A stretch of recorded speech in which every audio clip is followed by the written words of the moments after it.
Margaret Wilson adjusted her worn cardigan and pushed through the glass doors of Thunder Ridge shooting range. The smell of gunpowder and metal cleaner hit her immediately. At 52, she had never set foot in such a place, but her late husband's final wish had brought her here. Tom had left her his grandfather's vintage rifle in his will, along with a note saying she should learn to use it properly. The range buzzed with activity on this Saturday afternoon. Men in tactical gear clustered around expensive firearms, their voices loud and confident. Margaret clutched her simple canvas bag containing Tom's old Winchester, feeling completely out of place among the chrome and camouflage. Behind the counter stood Brad Morrison, the range owner's son. He was 28, muscular, and wore his arrogance like a second skin. His eyes swept over Margaret dismissively as she approached. "Can I help you, ma'am?" he asked, barely looking up from cleaning a pistol. "I'd like to use the range, please," Margaret said quietly. "I have my own rifle." Brad's eyebrows shot up. "You sure you're in the right place?" "The bingo hall is down the street." A few men nearby chuckled. Margaret's cheeks burned, but she stood her ground. "I'm quite sure, thank you." "All right, then." Brad shrugged. "Lane fee is $30. You'll need eye and ear protection. That's another $15 for rental." Margaret paid without complaint, though the amount made her wince. Her teacher's pension didn't leave much room for expensive hobbies. At the equipment counter, she opened her bag and carefully lifted out Tom's rifle. The Winchester was old but immaculate, its wooden stock polished to a warm glow. Tom had maintained it religiously, even though he rarely used it after their son died in Afghanistan. "Jesus, look at that antique," Brad announced loudly enough for everyone to hear. "Lady, that thing belongs in a museum, not on my range." More laughter rippled through the room. Margaret felt her face grow hot, but she kept her voice steady. "It's in perfect working condition, if you say so." Brad handed her safety glasses that had seen better days and ear protection that smelled of other people's sweat. "Lane 12 is yours. Try not to embarrass yourself too badly." Margaret walked to her assigned lane, feeling eyes following her every step. The target seemed impossibly far away. She had no idea what she was doing, but Tom's letter had been specific. Learn to shoot. Learn to defend yourself. Learn to be strong. She loaded the rifle with shaking hands, trying to remember the basic safety rules she'd hastily researched online the night before. The Winchester felt heavy and foreign in her grip. Her first shot went wide, missing the target entirely. The recoil surprised her, and she stumbled backward slightly. From somewhere behind her came snickers and whispered comments. Maybe she should try darts. Instead, probably never held anything heavier than a spatula. Margaret's second shot clipped the outer edge of the target. Better, but still embarrassing compared to the tight groupings she could see on other lanes. She was lining up her third shot when Derek Sullivan and his buddies arrived at the lane next to hers. Derek owned 3 gun stores in the county and considered himself something of a local celebrity in shooting circles. He took one look at Margaret and her vintage rifle and decided she would be his entertainment for the afternoon. Well, what do we have here?" Derek's voice carried across the range. "Looks like someone's grandmother decided to play soldier." His friends laughed appreciatively. Margaret tried to ignore them, focusing on her breathing and sight alignment like the YouTube videos had taught her. "That rifle's older than dirt," Derek continued. "Probably hasn't been fired since World War II. You sure it won't explode in your face, lady?" Margaret squeezed the trigger. The shot hit closer to center, though still not impressive by range standards. She was getting a feel for the weapon, understanding its weight and balance. "Lucky shot," Derek smirked. $10 says she can't do that again." "You're on," Brad called from behind the counter. "Easy money." Margaret's next shot was even better, landing in the 7 ring. A small surge of satisfaction ran through her. Tom had always said she had steady hands and good concentration. Maybe those qualities would serve her here. But Derek wasn't finished with his harassment. "Hey, Teach," he called out, using the derogatory tone that made the word sound like an insult. "Why don't you stick to reading fairy tales to kids? Leave the real shooting to the men." The comment hit deeper than Derek intended. Margaret had been an elementary school teacher for 30 years before budget cuts forced her into early retirement. She had dedicated her life to educating children, helping them find their potential. Now, in her golden years, she was struggling to find her own. She lowered her rifle and turned to face Derek. "I'm just trying to learn." "Learn?" Derek's laugh was ugly. Lady, some things can't be learned. Shooting is a man's skill. You either have it or you don't, and looking at that target, you definitely don't. More laughter from his crew. Margaret felt something twist in her chest. Not just embarrassment now, but genuine anger. These men didn't know anything about her. They didn't know she had raised a son who died serving his country. They didn't know she had taught thousands of children over 3 decades. They didn't know she had nursed Tom through 2 years of cancer, never leaving his side. They saw only what they wanted to see, a quiet, older woman who didn't belong in their world. Margaret turned back to her target and fired again. This shot landed in the 6th ring, her best yet. But Derek wasn't impressed. Pathetic, he announced. I could shoot better than that with my eyes closed. The comment hung in the air, and Margaret felt something shift inside her. A memory surfaced from her childhood. Growing up on her grandfather's farm in rural Montana. He had taught her to shoot tin cans off fence posts with an old .22 rifle. She had been a natural then, before life led her in different directions. Eyes closed? She asked quietly. Blindfolded, Derek boasted. That's how easy shooting is when you know what you're doing. Margaret set down her rifle and looked at him directly. For the first time since entering the range, her voice carried a note of steel. Prove it. Derek Sullivan's face flushed red at Margaret's challenge. The range had gone quiet, with everyone stopping their activities to listen. He had talked himself into a corner, and backing down now would damage his reputation as the county's premier shooting instructor. You want me to prove it? Derek forced a laugh, though it sounded strained. Fine. But when I show you how it's done, I don't want to hear any excuses about your pathetic shooting. Margaret nodded calmly. Fair enough. But if you're going to shoot blindfolded, shouldn't we make it interesting? Brad Morrison perked up from behind the counter. What kind of interesting? A bet, Margaret said, surprising herself with her boldness. If Derek can hit 10 bullseyes while blindfolded, I'll pack up my rifle and never come back to this range. The room erupted in approving murmurs. This was exactly the kind of drama the regulars lived for. Derek grinned, his confidence returning. And when you lose, what do I get besides the satisfaction of running off another wannabe? Margaret thought for a moment. Her teacher's pension was modest, but she had some savings from selling Tom's old truck. $500. The amount sent a ripple of excitement through the crowd. Derek's eyes lit up with greed. $500 for doing something he bragged about regularly seemed like easy money. Deal, he said quickly, before Margaret could change her mind. But what happens when I win? You don't look like you have much to lose. I don't, Margaret admitted. But if by some miracle I can match your blindfolded shooting, you pay me the same amount and apologize to every woman who enters this range for the next month. Derek's friends howled with laughter. The idea that this quiet schoolteacher could outshoot their champion seemed absurd. Lady, you got yourself a bet, Derek said, shaking her hand roughly. Boys, find me something to use as a blindfold. While Derek prepared for his demonstration, Margaret retreated to a corner of the range. Her hands were trembling slightly, not from fear, but from adrenaline. She closed her eyes and tried to center herself, remembering techniques Tom had taught her for managing anxiety during his illness. In her mind, she could hear her grandfather's voice from decades ago. Shooting ain't about seeing, Maggie girl. It's about feeling. The rifle becomes part of you. You don't aim it, you point it like your finger. She thought about Tom's letter hidden in her purse. The parts she hadn't told anyone about. How he had written that she was stronger than she knew. How he regretted not encouraging her to pursue her own interests during their marriage. How he wanted her to find her courage in these final years.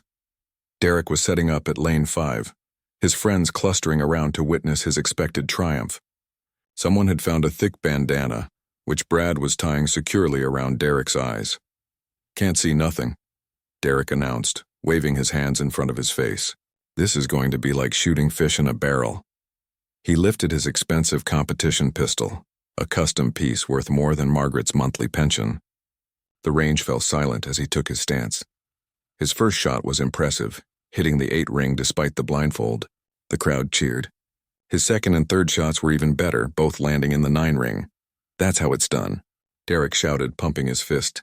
But as he continued shooting, the pressure began to show. His fourth shot drifted to the 7 ring. His fifth barely caught the 6 ring. The crowd's enthusiasm dampened slightly. Come on, Derek, one of his friends called out. Show this schoolmarm how the pros do it. Derek gritted his teeth and refocused. His 6th shot was better, hitting the 8 ring again. 7 and 8 followed with reasonable accuracy, but his 9th shot went wide, barely hitting the target at all. The range was dead quiet now. Derek needed a bullseye on his final shot to save face, but everyone could see his hands shaking from the pressure. His last shot hit the 7 ring.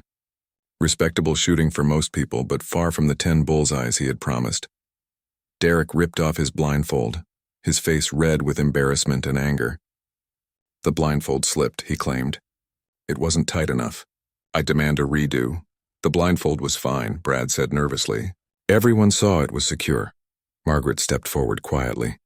Your turn is finished. Now it's mine. The room erupted in laughter and catcalls. The idea that she could do better than Derek seemed impossible to everyone present. This is ridiculous, Derek snarled.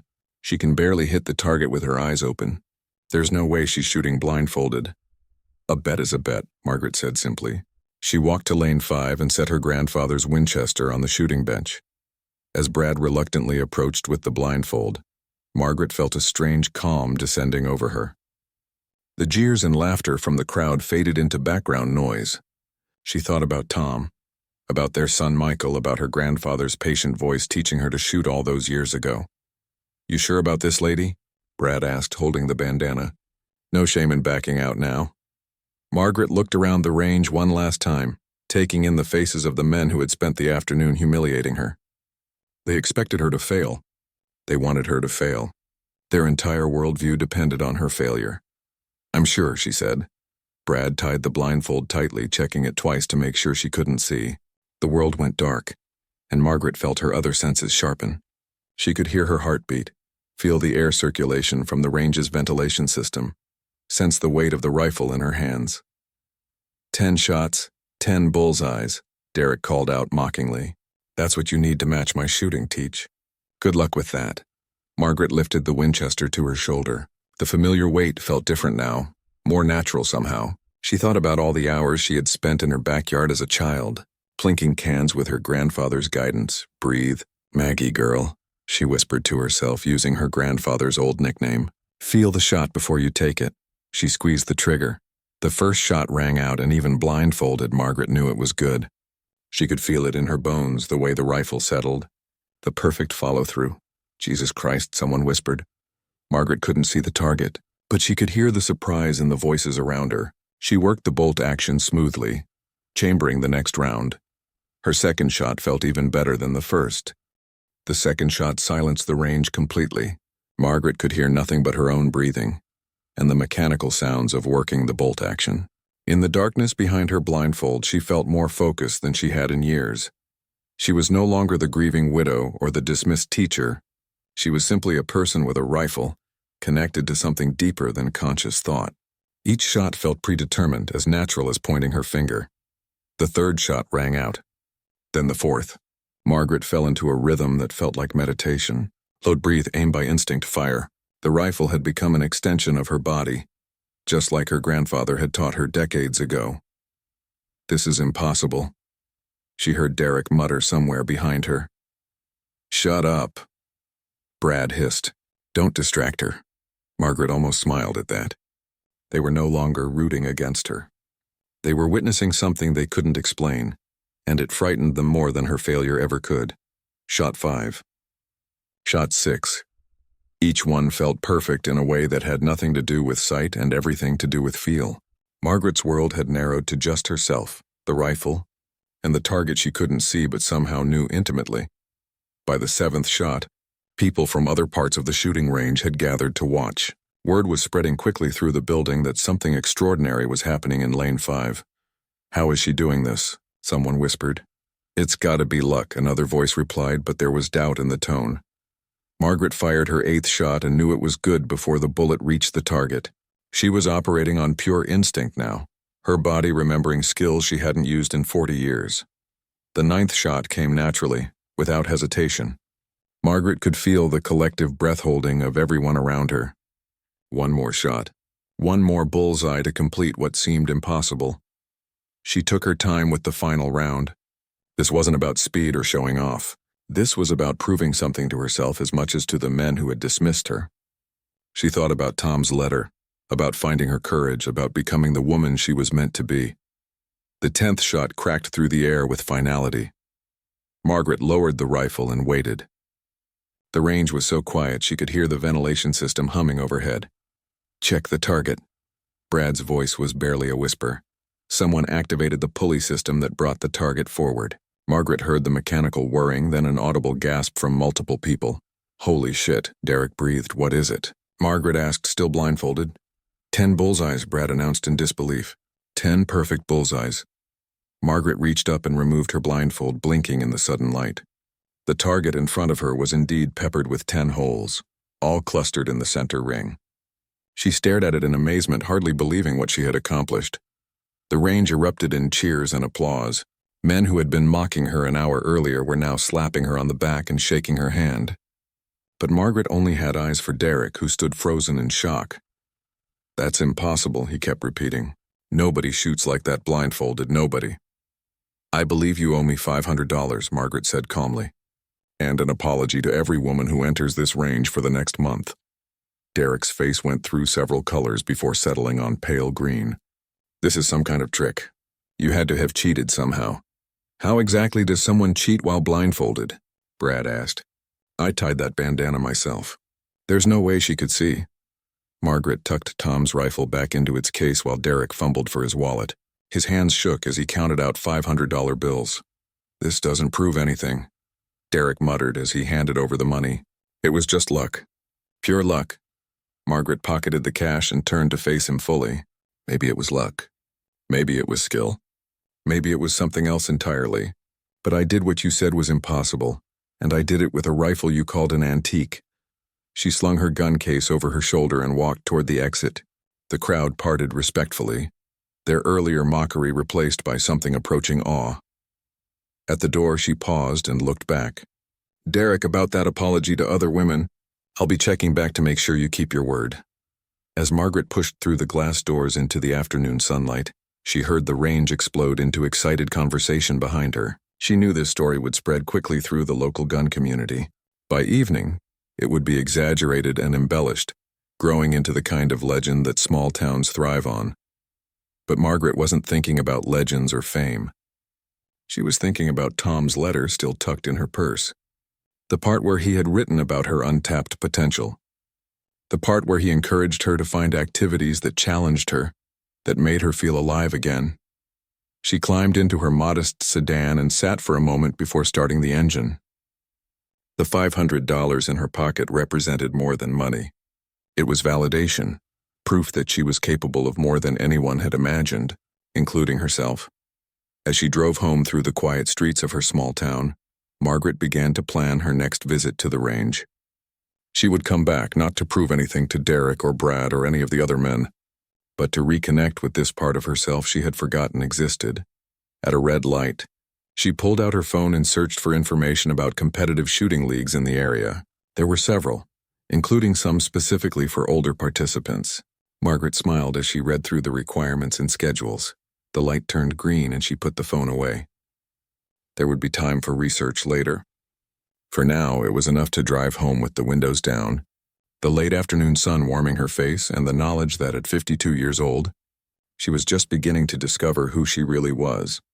When she pulled into her driveway, Margaret noticed her neighbor, Mrs. Chen, working in her garden next door. The older woman waved and called out her usual greeting. "How was your day, dear?" Margaret paused, considering how to answer. A week ago, she might have said it was fine or quiet or nothing special. Today felt different. "Interesting," she called back. "Very interesting." Mrs. Chen smiled and returned to her flowers, unaware that she had just spoken to the woman who would become known throughout the county as the blindfolded Bullseye lady. Margaret carried her rifle case into the house and set it carefully in the hall closet. Tomorrow she would clean and oil the Winchester properly, the way her grandfather had taught her. She would research shooting techniques and maybe even look into getting some professional instruction. But tonight, she would simply sit in Tom's favorite chair, read his letter one more time, and plan for a future that suddenly seemed full of possibilities she had never considered.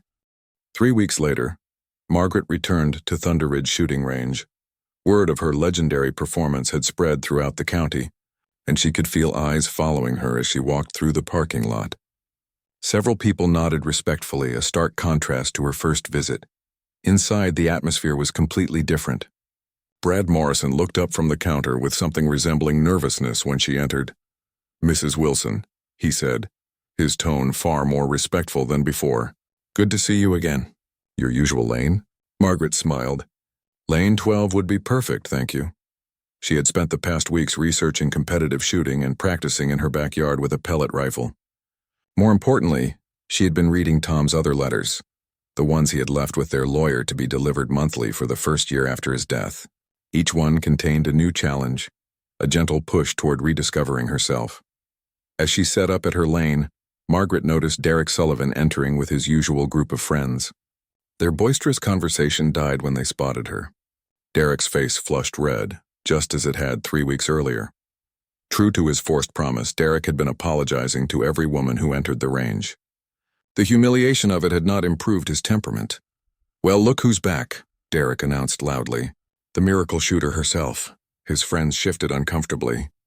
They had heard the story dozens of times, and most of them no longer doubted what had happened. Derek was the only one still claiming it had been an elaborate hoax. Margaret unpacked her rifle without responding to his taunt. She had learned something important over the past few weeks. She no longer needed to prove anything to these men. Her confidence came from within now, not from their approval or fear. "I've been thinking about your little performance," Derek continued, moving closer to her lane. "And I've figured out how you did it, have you?" Margaret asked mildly, loading her first magazine. "You had help. Someone was signaling you somehow. Maybe that old rifle has some kind of scope or electronic sight hidden on it." Several people had gathered to listen, including range owner Jim Morrison, who had returned from vacation to find his business buzzing with stories of the Blindfolded shooting. "That's quite an accusation," Jim said carefully. He was a fair man who had built his reputation on running an honest establishment. Derek sensed an opportunity. "I demand a rematch. Same conditions, but this time we inspect her rifle first, and I want different people watching for signals." Margaret set down her rifle and turned to face Derek fully. "What exactly are you proposing?" "Same bet as before. $500. But this time, I get to examine your equipment and we have neutral observers watching for any kind of assistance." Jim Morrison stepped forward. "Now hold on. Mrs. Wilson doesn't owe anyone a rematch. What happened 3 weeks ago stands on its own." "It's all right," Margaret said quietly. "I'll accept his challenge." The range went silent. Derek's face lit up with greedy anticipation. He was certain he could expose her as a fraud this time. "Same stakes?" Derek asked. $500? Margaret considered for a moment. "Let's make it more interesting." $1,000. Winner takes all. Derek's eyes went wide. $1,000 was serious money, even for someone with his income. But the chance to humiliate the woman who had embarrassed him was too tempting to resist. "Done," he said quickly. Within an hour, word had spread throughout the county. People began arriving from neighboring towns to witness the rematch. The small shooting range was packed beyond capacity, with spectators lined up behind the firing line. Jim Morrison had taken charge of the proceedings, determined to ensure complete fairness. He personally inspected Margaret's Winchester, examining every inch of the rifle for hidden devices or modifications. He found nothing but a perfectly maintained vintage firearm. "The rifle is completely clean," Jim announced to the crowd. "No electronic devices, no hidden scopes, nothing that could provide an unfair advantage." Derek insisted on choosing the blindfold himself, selecting a thick black cloth that he tested by wearing it first. He also positioned his own friends around the range to watch for any possible signals or assistance. Margaret stood calmly at the firing line, seemingly unaffected by the circus atmosphere. She closed her eyes and tried to center herself just as she had 3 weeks earlier. The crowd noise faded into background static. "Ladies and gentlemen," Jim Morrison called out, "we have a rematch. Same conditions as before. 10 shots blindfolded at a standard bullseye target from 25 yards. Derek stepped up first, his confidence restored by all his precautions. He was certain that without whatever trick she had used before, Margaret would reveal herself as the amateur he believed her to be. His shooting was solid, though not spectacular. 8 of his 10 shots landed in the bullseye, with 2 in the 9 ring. It was impressive performance that drew appreciative applause from the crowd. "Beat that, Teach," Derek called out as he removed his blindfold. Margaret stepped up to the line. Jim Morrison approached with the blindfold Derek had chosen, but Margaret held up her hand. "Wait," she said. "I want to make this even more challenging." The crowd murmured with curiosity. Derek's face showed confusion mixed with suspicion. "What are you talking about?" he demanded. Margaret reached into her bag and pulled out a second blindfold, this one even thicker than Derek's. "Two blindfolds. And I want you to tape them in place so there's absolutely no chance of seeing anything." The crowd erupted in amazement. Even Derek looked stunned by the proposal. "That's impossible," he protested. "Nobody can shoot accurately with two blindfolds." "Then you have nothing to worry about," Margaret replied calmly. Jim Morrison looked uncertain. "Mrs. Wilson, are you sure about this? It seems unnecessarily difficult." Margaret thought about Tom's latest letter delivered just that morning. In it, he had written about the importance of facing fears completely, of not holding back when life offered opportunities for growth. "I'm sure," she said. The crowd watched in fascination as Jim Morrison carefully applied both blindfolds, then secured them with medical tape. Margaret was now operating in complete darkness, with no possibility of any visual reference. She lifted the Winchester and felt its familiar weight. Around her, hundreds of people held their breath. Even Derek had stopped his taunting, caught up in the drama of the moment. Margaret's first shot rang out crisp and clean. She worked the bolt action smoothly, already chambering the second round. Her movements were economical and precise, like a master craftsman performing a familiar task. Shot 2. Shot 3. Each one felt perfect in her hands. Guided by instincts she was only beginning to understand. The range was dead silent except for the mechanical sounds of her rifle and the brass casings hitting the concrete floor. By the fifth shot, people in the crowd were openly staring in amazement. By the eighth shot, some were recording video on their phones, though none of them quite believed what they were witnessing. Margaret fired her 10th and final shot, then lowered the rifle. The range remained silent for several long seconds. "Bring up the target," Jim Morrison called out, his voice hoarse with amazement. The pulley system whirred, and the target slid forward. When it reached the firing line, the crowd exploded in cheers and applause that could be heard 3 blocks away. 10 bullseyes. Perfect shots all clustered within a 2-inch group in the center of the target. Derek Sullivan stared at the target as if it were written in a foreign language. His mouth opened and closed several times, but no words came out. Margaret removed her blindfolds and looked at her handiwork with quiet satisfaction. She felt a deep sense of completion, as if she had answered a question that had been bothering her for decades. As Jim Morrison counted out Derek's $1,000, Margaret realized something important had changed. The money was nice, but it wasn't really about winning or losing anymore. It was about discovering who she had always been underneath the roles of wife, mother, and teacher. She was a shooter. It was as simple and as profound as that. The video of Margaret's double blindfolded shooting went viral within days. Someone had posted it online with the title, "Grandmother Destroys Cocky Gun Expert at His Own Game," and it quickly accumulated millions of views. Local news stations picked up the story, then national outlets, and suddenly Margaret Wilson found herself at the center of a media storm she never expected. Her phone rang constantly.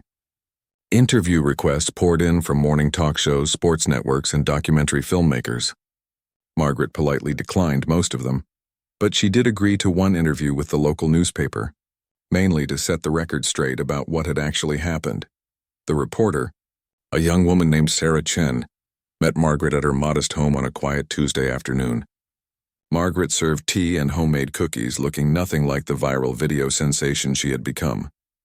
"People are calling you a shooting prodigy," Sarah said, setting up her recording device. "But you're 52 and just started shooting 3 weeks ago. How do you explain what happened?" Margaret thought carefully before answering. "I didn't just start shooting 3 weeks ago. I started again." She told Sarah about her grandfather's farm, about learning to shoot as a child, about decades of putting her own interests aside for family responsibilities. She spoke about Tom's letters and his gentle pushes toward rediscovering herself. "Your husband sounds like he was a remarkable man," Sarah observed. "He was," Margaret agreed, "but I think he saw something in me that I had forgotten existed." The shooting was just the surface. Underneath, it was about finding my own strength again.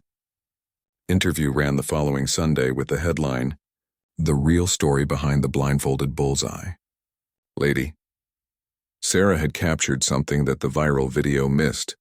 This wasn't just about incredible marksmanship, but about personal transformation and second chances.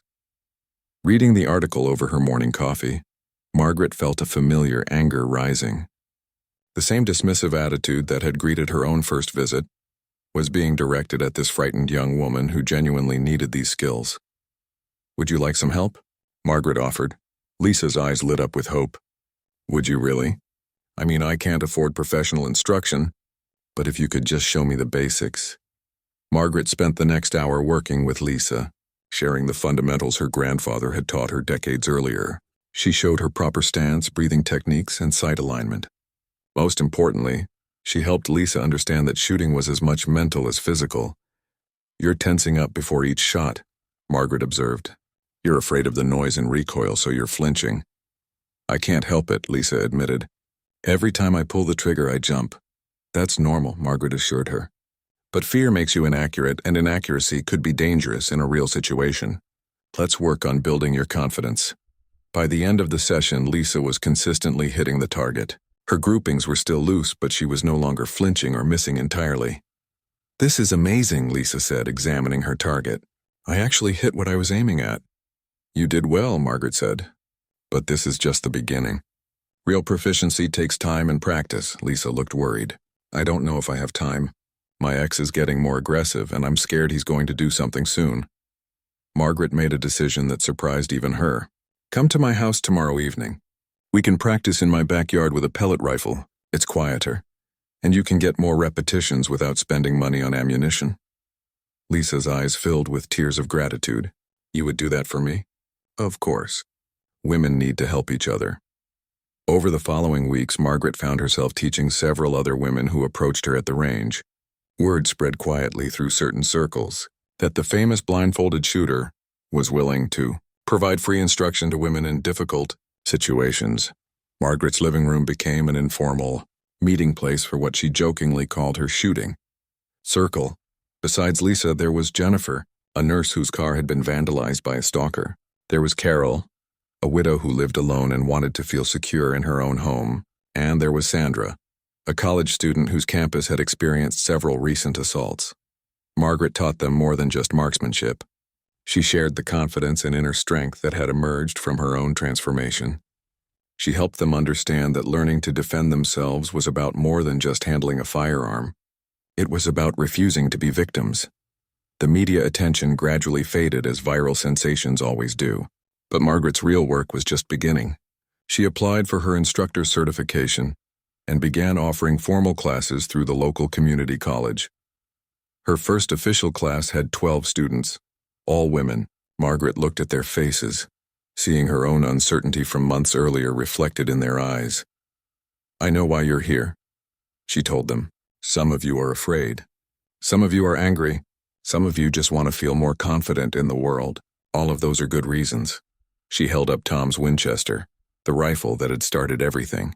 "This is the gun that changed my life. Not because it made me famous, but because it helped me remember who I was. My hope is that each of you will discover something similar about yourselves." As the class began their first lesson, Margaret felt Tom's presence strongly. She knew he would be proud of what she had built from his simple encouragement to learn something new. Outside, a news van pulled up to film another story about the local celebrity instructor. Margaret glanced at it briefly, then turned back to her students. The cameras and reporters belonged to her past now. Her future was in this room, with these women who were just beginning their own journeys of self-discovery. She picked up her rifle and began to teach, knowing that each shot her students took was also a step toward finding their own strength, a deep sense of satisfaction. Sarah had understood what really mattered about her story. Her peaceful reflection was interrupted by a knock at the door. Margaret opened it to find a woman in her 30s, expensively dressed and carrying a leather briefcase. "Mrs. Wilson, I'm Amanda Reed from Championship Sports Management. I represent professional athletes and sports personalities. I'd like to discuss your career opportunities." Margaret invited her in more out of curiosity than interest. Amanda laid out an impressive array of possibilities: endorsement deals with firearms manufacturers, appearances at gun shows, a possible reality TV series about competitive shooting. The viral video has generated enormous interest, Amanda explained. You could easily earn 6 figures in the first year alone. Maybe more if we play this right. Margaret listened politely but felt increasingly uncomfortable with the conversation. This wasn't what Tom had envisioned when he encouraged her to rediscover her passions. I appreciate the offer, Margaret said finally, but I'm not interested in becoming a professional entertainer. Amanda looked stunned. Mrs. Wilson, you're sitting on a gold mine. Everyone wants to know your story. They already know my story, Margaret replied. What they want is to own it, to turn it into something they can sell. That's different. After Amanda left, Margaret sat in her garden with Tom's latest letter. This one was different from the others. Instead of a challenge or encouragement, it was a warning about the distractions that might come with success. Don't let other people's expectations define what you've accomplished, Tom had written. What matters is that you found yourself again. Everything else is just noise. That evening, Margaret drove to Thunder Ridge shooting range. She wanted to practice in peace, away from the cameras and reporters who had been following her around town. The range was nearly empty on the Tuesday night. Just a few serious shooters working on their technique. Jim Morrison greeted her warmly and set her up at lane 12 without any fanfare. Margaret was halfway through her practice session when she noticed a young woman at the lane next to hers struggling with a pistol. The woman looked frustrated and on the verge of tears. Having trouble? Margaret asked gently. The woman looked up, startled. You're the blindfold lady. I mean, Mrs. Wilson, I saw your video. What's your name, dear? Lisa Martinez. I'm trying to learn to shoot because, or she hesitated, then continued in a rush. Because my ex-husband has been threatening me. The police say they can't do anything until he actually hurts me, so I figured I better learn to protect myself. Margaret's heart went out to the young woman. How long have you been practicing? 3 weeks. But I can barely hit the target and everyone here makes me feel stupid. They keep telling me I should take up knitting instead. Margaret felt. 1 year later, Margaret Wilson stood before the largest crowd she had ever addressed. The National Women's Self-Defense Convention had invited her to be their keynote speaker, and nearly 2,000 women filled the conference center auditorium. Margaret looked out at the sea of faces and felt the same calm focus that had carried her through those legendary blindfolded shots. These women had come from across the country to hear her story, but more importantly, to find inspiration for their own journeys. A year ago, I was invisible, Margaret began, her voice carrying clearly through the microphone. I was a widow, a retired teacher, a woman that society had decided was past her prime. I believed that story myself. She paused, letting her words sink in. But my late husband left me a gift. Not just his grandfather's rifle, but a challenge to rediscover who I really was underneath all the roles I had played for other people. Margaret told the story of her first day at Thunder Ridge shooting range, of Derek Sullivan's mockery, of the moment she decided to stop accepting other people's limitations as her own truth. The audience was completely silent, hanging on every word. I didn't become famous because I could shoot blindfolded, Margaret continued. I became empowered because I refused to let fear and self-doubt control my life anymore. The shooting was just the vehicle. The real transformation happened inside. She talked about the women she had taught, the confidence they had gained, the lives they had changed. Lisa Martinez was now a certified instructor herself, teaching other abuse survivors. Jennifer had started a campus safety program at her hospital. Carol had become an advocate for elderly women's rights. Each of you has something inside that the world has tried to make you forget, Margaret said, her voice growing stronger. Maybe it's not shooting. Maybe it's writing or starting a business or speaking up for what you believe in. Whatever it is, it's not too late to claim it. The standing ovation lasted nearly 5 minutes. After her speech, Margaret was surrounded by women wanting to share their own stories of transformation and courage. She listened to each one, remembering her grandfather's patient attention when she was learning to shoot as a child. Among the crowd was a familiar face. Sarah Chen, the reporter who had written the first real story about Margaret's journey, approached with a warm smile. That was beautiful, Sarah said. You've come so far from that quiet woman I interviewed in your kitchen. Margaret laughed. Have I? Sometimes I feel like I'm just finally being the person I was always supposed to be. I have something for you, Sarah said. pulling an envelope from her bag. "This arrived at my office yesterday. It's addressed to you, but the sender asked me to deliver it in person." Margaret opened the envelope with curiosity. Inside was a letter written in a shaky but familiar handwriting. "Dear Mrs. Wilson," it began. "You don't know me, but my name is Emma Patterson. I am 87 years old and I watched your video online with my granddaughter. I wanted to tell you that 50 years ago I was a competitive shooter. I was quite good, actually.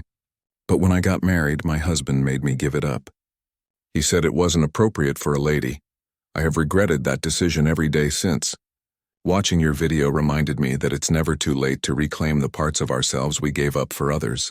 Last week, I bought my first rifle in 50 years. My granddaughter is taking me to the range this weekend. Thank you for showing an old lady that she still has time to remember who she used to be." Enclosed is a photo of me from 1973, holding the trophy I won at the state championships. I thought you might like to see that ordinary women have always been capable of extraordinary things. Margaret looked at the black and white photograph. A young woman in 1970s clothing stood proudly holding a large trophy, her smile radiant with accomplishment and joy. "This is incredible," Margaret whispered. "There's more," Sarah said. Emma's story was picked up by several news outlets. Apparently, there are thousands of women who gave up shooting or other competitive activities because it wasn't considered feminine in their generation. They're calling it the Emma Patterson effect. Gun ranges across the country are reporting increased enrollment from women over 60. Margaret stared at the photo, feeling a profound connection to this woman she had never met. Emma's journey was the mirror image of her own, proof that talent and passion don't disappear just because society says they should. That evening, Margaret returned to her hotel room and found Tom's final letter waiting on her bed. Her lawyer had been instructed to deliver it exactly 1 year after her first visit to the shooting range. With trembling fingers, Margaret opened the familiar handwriting one last time. "My dearest Margaret," Tom had written, "if you're reading this, it means you've made it through the first year of your new life. I hope you've discovered some of the strength and talent I always saw in you, but could never quite convince you to see in yourself.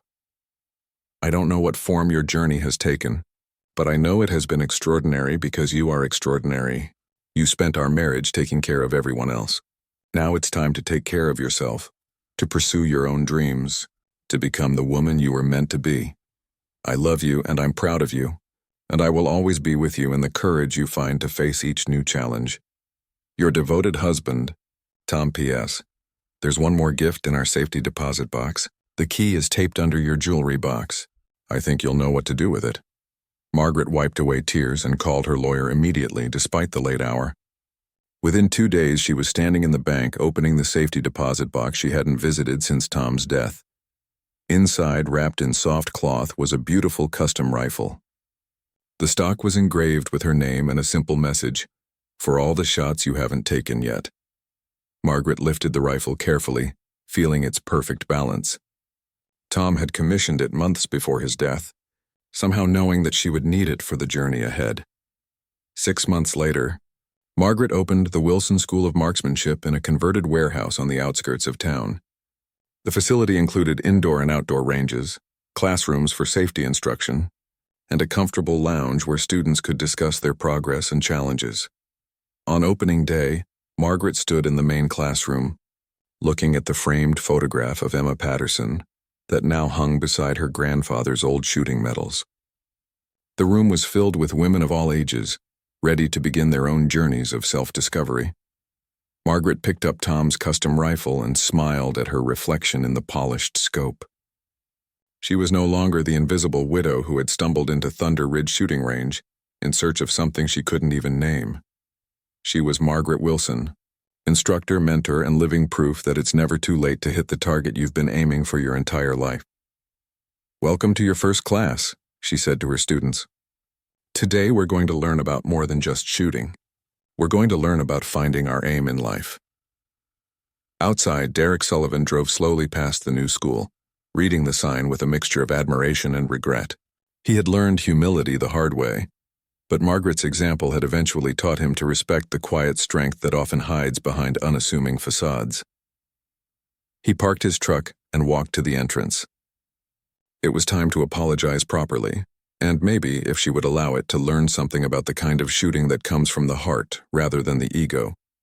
Margaret saw him through the window and smiled. Everyone deserved a second chance to find their better self, even Derek Sullivan. The story that had begun with humiliation and mockery had transformed into something far more valuable. A community of people supporting each other's growth, a testament to the power of refusing to accept limitations, and proof that the most important targets we hit are often the ones we never saw coming.